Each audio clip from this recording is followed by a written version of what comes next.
పాత నిబంధనలో యెహోవా దూతగా కనిపించింది యెహోవానా? మనం ప్రీవియస్ వీడియోలో యేసుప్రభుని గూర్చి నేర్చుకుంటూ పాత నిబంధనలో యెహోవాగా కనిపించింది యేసుప్రభురే అనడానికి స్పష్టమైన ఆధారాలను చూసాం. అయితే ఈ వీడియోలో యెహోవా దూతగా కనిపించింది యెహోవానే అంటే యేసుప్రభురే అనడానికి బైబిల్ ఇస్తున్న ఆధారాలను మనం చూద్దాం. బేస్డ్ ఆన్ బైబిల్ ఆధారంగా విషయాన్ని పరిశీలన చేద్దాం. పాత నిబంధనలో చాలా సందర్భాల్లో యెహోవా దూత అనే ప్రస్తావాన్ని మనం చూస్తూ ఉంటాం. చాలా మంది ఏమనుకుంటామంటే దేవదూత ప్రత్యక్షమైందేమో, వారికి సందేశాన్ని అందించడానికి దేవదూతను దేవుడు పంపాడేమో, అందుకే యెహోవా దూతగా అక్కడ పిలువబడుతున్నాడేమో అనుకుంటాం. కానీ కాదు. మనం ఆ ఇన్సిడెంట్స్లో అంటే ఆ సందర్భాల్లో ఒక సందర్భాన్ని తీసుకుని జాగ్రత్తగా పరిశీలన చేద్దాం. న్యాయాధిపతుల గ్రంథం 6వ అధ్యాయంలో మనం చూస్తే గిద్యోనికి యెహోవా దూత ప్రత్యక్షమైన సందర్భం మనకు అక్కడ కనిపిస్తుంది. అది ఎవరు అన్నది మనం జాగ్రత్తగా చూద్దాం.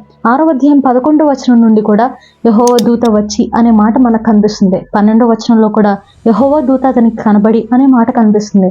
కంటిన్యూషన్లో అలానే వెళ్తే 14వ వచనంలో అంతటా యెహోవా అనే మాట మనకు అక్కడ కనిపిస్తుంది. అంటే ఇప్పుడు వరకు కూడా యెహోవా దూతగా పిలువబడిన వ్యక్తి యెహోవానే అనే ఆధారం ఆ వాక్యంలోనే మనకి చాలా స్పష్టంగా ఉంది. ఇంకా కంటిన్యూషన్లో కిందకి వస్తే 20వ వచనం కానీ 22వ వచనంలో కానీ జాగ్రత్తగా మనం గమనిస్తే ఆ యెహోవా దూత యెహోవానే అనే రియలైజేషన్ గిద్యోనికి రావడం మనం చూస్తాం. ఎప్పుడైనా సరే మనం బైబిల్ని పరిశీలన చేస్తున్నప్పుడు ధ్యానిస్తున్నప్పుడు కాంటెక్స్ట్ ఏంటి అన్నది మనం చూడాలి. అలానే ఒక వచనానికి పైనేముంది కిందేముంది అన్నది మనం గమనించినప్పుడు ఆ పర్టికులర్ సందర్భం యొక్క అర్థం మనకు చాలా స్పష్టంగా అర్థమవుతుంది. యేసుప్రభువారు ఎన్నో సందర్భాల్లో ప్రత్యక్షమైనప్పుడు యెహోవా దూతగా పిలువబడ్డారు. దాని అర్థం ఆయన దేవదూత అని కాదు. బేసిక్గా దూత లేక ఏంజిల్ అన్న మాటకి మెసెంజర్ అని అర్థం, వర్తమానాన్ని అందించేవాడని అర్థం. కాబట్టి దూత అని కనిపించిన ప్రతిసారి కూడా ఏంజిలిక్ బీయింగ్కి దేవదూతలకి మనం అప్లై చేయకూడదు.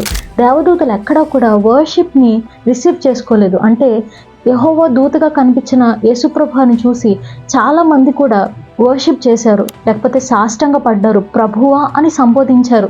దేవదూతలు ఎప్పుడు కూడా సాష్టాంగాన్ని కానీ ప్రభు అన్న మాటను కానీ వారు తీసుకోరు. నన్ను వర్షిప్ చేయొద్దు అని చెప్పిన మాటలు కూడా మనం బైబిల్లో చాలా స్పష్టంగా చూడొచ్చు.